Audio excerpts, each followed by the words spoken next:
तनेजा हमारे साथ में जुड़ रहे हैं, जो कि एयर एशिया के पूर्व पायलट हैं। गौरव तनेजा, सबसे पहले आप ही का रुख करना चाहूंगी। आपने कई तरह के गंभीर मुद्दे उठाए, ऐसे मुद्दे जो वाकई में बहुत ज्यादा जरूरी हैं, ध्यान देने योग्य हैं, क्योंकि उससे कई लोगों की जिंदगियां जुड़ी होती हैं। एक बार आपसे हम एक बार फिर से समझना चाहेंगे न्यूज नेशन के माध्यम से, आप जरा बताएं कि किस तरह की लापरवाहियां इस समय एविएशन इंडस्ट्री में बढ़ती जा रही हैं। नमस्कार।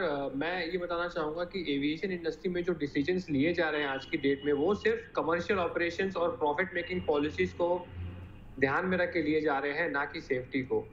सेफ्टी इम्प्रूव एनहांस करने के लिए it cost a little money and the company was trying to save that money so that the profit can be made.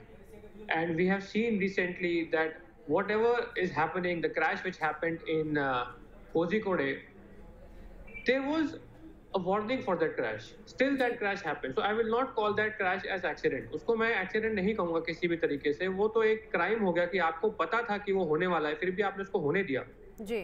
मैं जो कंप्लेंट्स कर रहा था, दिसंबर से मैं कंप्लेंट्स कर रहा था कंपनी को, मेरी बात नहीं सुनी गई। फिर मैंने डीजीसीए को भी कंप्लेंट की, फिर भी बात नहीं सुनी गई।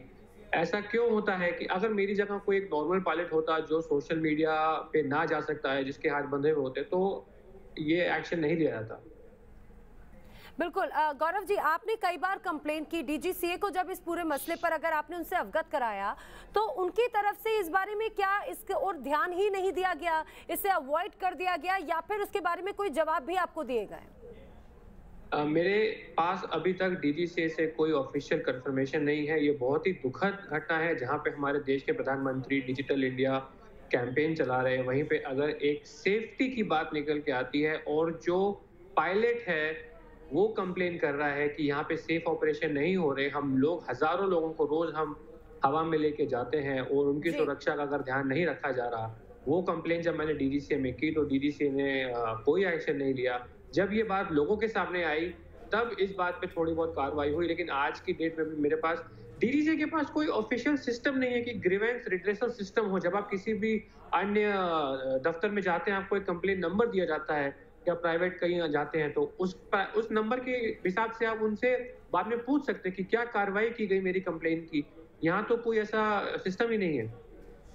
बिल्कुल, और ये वाकई में बहुत चौंका देता है, क्योंकि रोजाना हजारों की संख्या में यात्री ट्रैवल करते हैं, फ्लाइट से ट्रैवल करते हैं, उनकी सुरक्षा से जुड़ी हुई ये तमाम बातें तो हैं, लेकिन उस क्रू से जुड़ी हुई भी बहुत ज्यादा, उनकी सेहत से जुड़ी हुई या फिर उनसे जुड़ी हुई, उनकी पर्सनल लाइफ से जुड़ी हुई तमाम चीजें हैं जो ध्यान देने वाली होती हैं। कैप्टन सुरजीत पानी सर भी हमारे साथ